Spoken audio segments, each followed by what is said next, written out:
Hey guys, my name is Jonathan, and today we're going to be taking a look at how I wrote my song Dioma, out now on No Copyright Sound.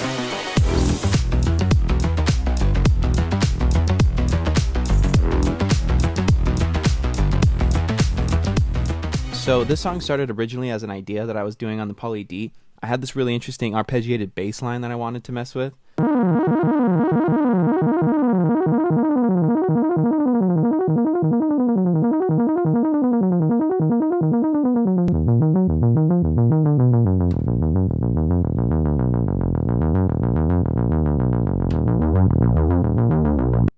So at first that reminded me of like a spy about to go into a nightclub and completely John Wick the place.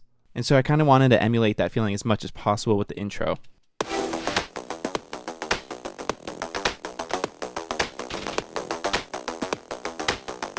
I should also start by saying that the main bass line is made up of about 4 or 5 different basses, and those basses are the main Poly D bass, that sounds like this.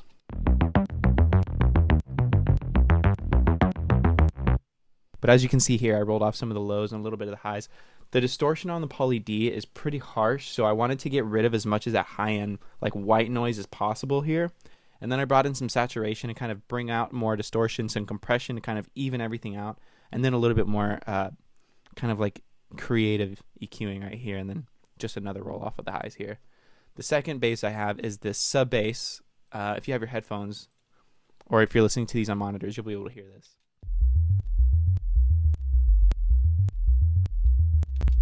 And that's just controlling the lower frequencies. This third bass I have here is an Oliver bass patch from their Power Tools 2 sample pack. One of the best sample packs out there. I highly recommend it.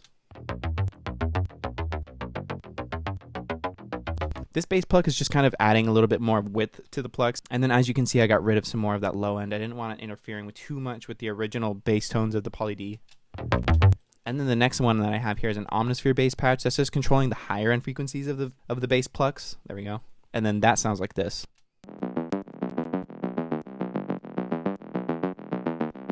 So far, altogether, these sound like this.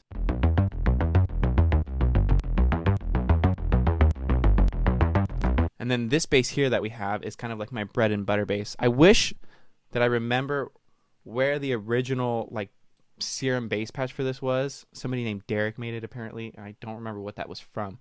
But with everything turned off, it sounds like this. And then with everything turned back on. And that is kind of going to be like our little catalyst point in between each section. So another really important layer that I have here is the strings layer. This first layer of strings I have here is a contact instrument called Session Strings 2. It's one of my favorite ones out there, aside from this rhythmic texture ones. This one's really cool too. But this one is just kind of like a tremolo string leading you into the next section as well. And then underneath that, I have just kind of like this string stab from Kashmir here. It's a little bit weak, but it's just kind of like carrying the like undertones of that. And then this last one I have is just kind of like a really strong brass note. Yeah. And then all of those together sound like this. Cool. All right, and then on to the drums. So one thing I really like to do with my drums is go on Splice and find a drum loop that I think is really interesting, but is lacking something that I think I can add to it. So one thing I took here originally was this Oliver drum loop here.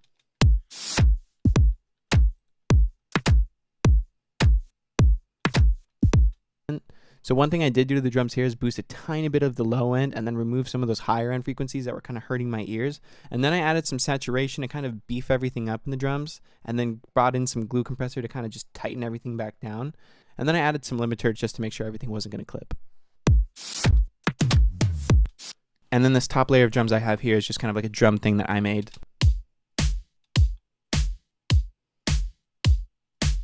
And then so far those together sound like this. And then after that, it's just kind of layering a bunch of like kicks and snares to get the sound that I really want.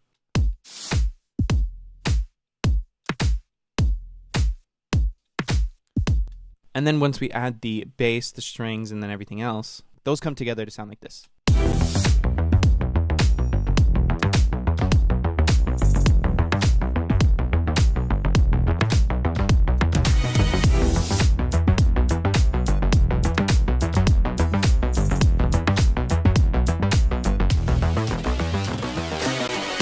Okay, and then so now that we move on to this next section, it's important to point out what I removed and then what I added here for this next section.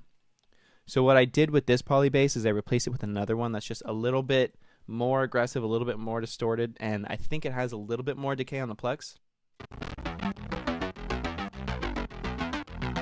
Yeah. So compared that to this one.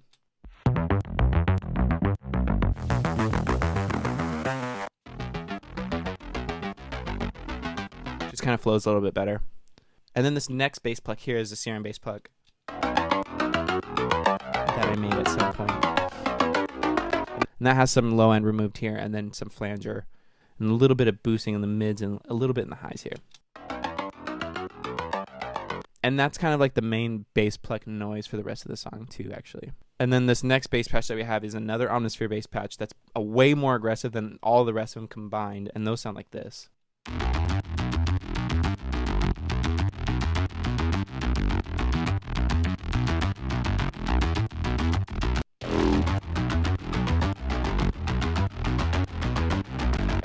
I forgot, it is important to point out that I do have this just singular E note being pressed here.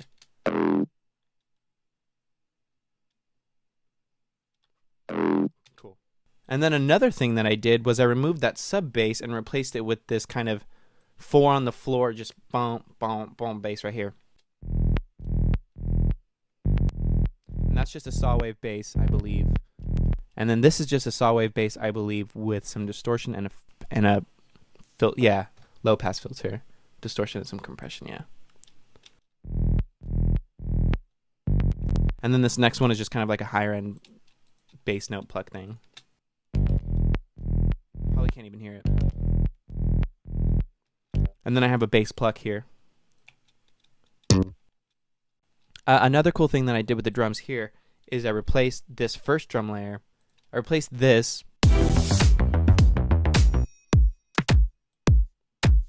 with this.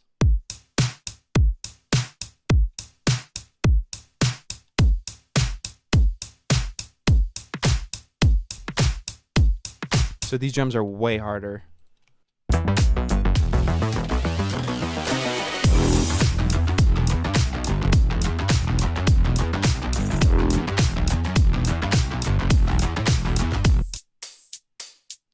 And then we can just actually hear this whole thing by itself too.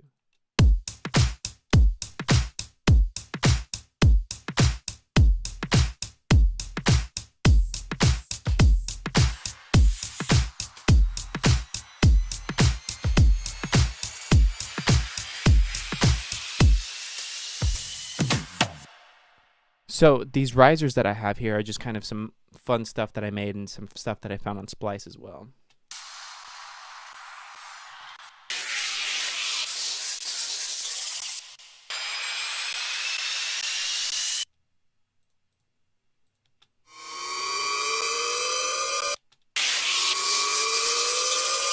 So now this new section is going to lead us into the drop. Drop number 1.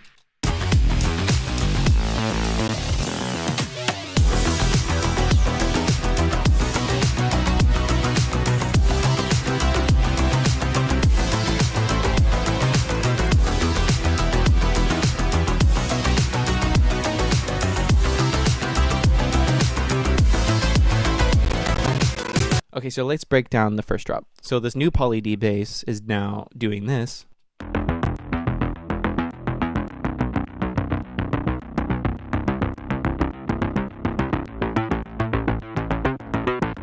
I wanted everything to follow just kind of like a more basic arpeggiated pattern so that I could hide the original bass pattern, I believe, in the plucks here.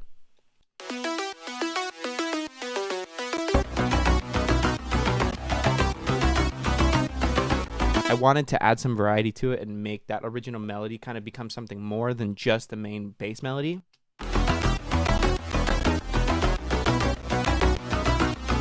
And then I have this groove bass just following everything else again.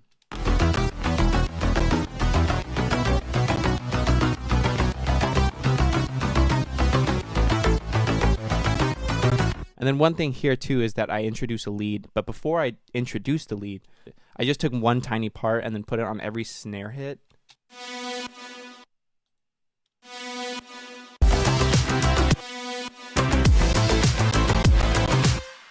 And then another thing that I did was I added these chords here. Now I had to bounce these out, unfortunately, just because my computer couldn't handle a Prophet 5 synth and serum at the same exact time. But this first serum patch is just kind of being like the body of the chords.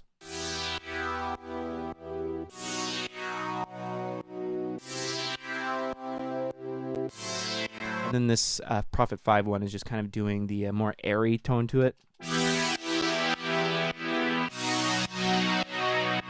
And then another thing you can see is I pan this to the right a little bit and this one to the left just to kind of create more width to the chords.